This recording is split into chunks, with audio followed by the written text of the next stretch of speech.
நலிந்து போன இந்த ஜாதக புத்தகங்கள எடுத்துட்டு வந்து பார்க்கலாமா? அப்படின்னா, பார்க்கக்கூடாது.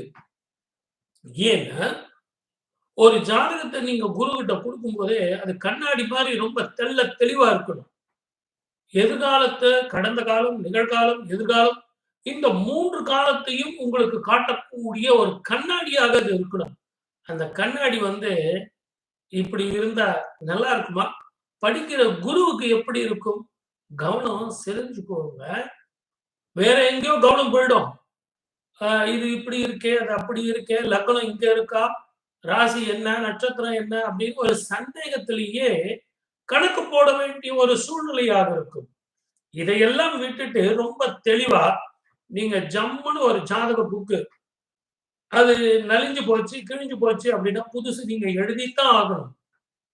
நீங்க தயவு செஞ்சு உங்களுக்கு நம்பிக்கை உள்ளங்க